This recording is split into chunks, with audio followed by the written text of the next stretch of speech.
guys, gawa natin ng DIY na para inuman ng tubig sa ating mga manok. Ito. Ganyan natin. Mura lang to sa palengke, nasa 20 pesos dito sa amin.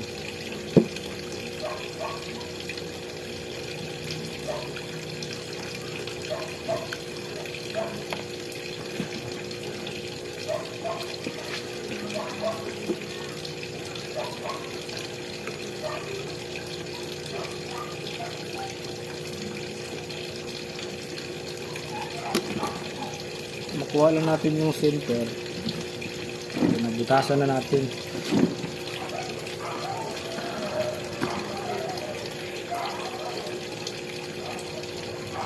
Inunahan ko muna ng maliit na drill bits para madali lang yung sa medyo malaki na nagamitin natin.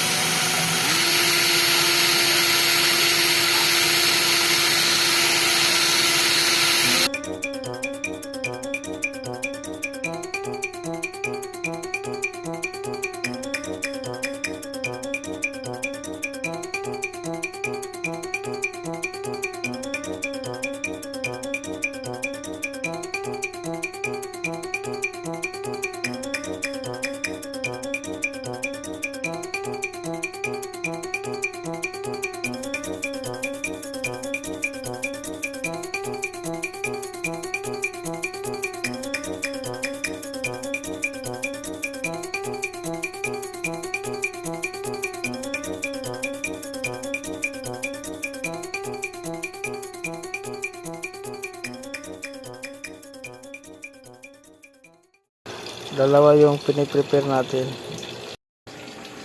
Okay, chinik natin kung may leaking.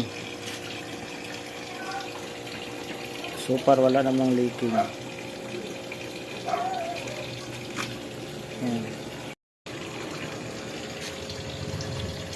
Okay, ito na yung dalawa, ready na.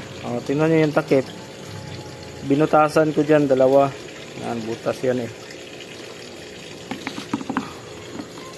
Yan, butas yan.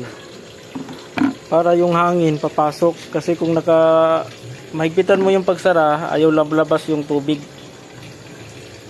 Kaya binutasan ko. Para papasok yung inlet ng hangin, lalabas yung tubig kaagad.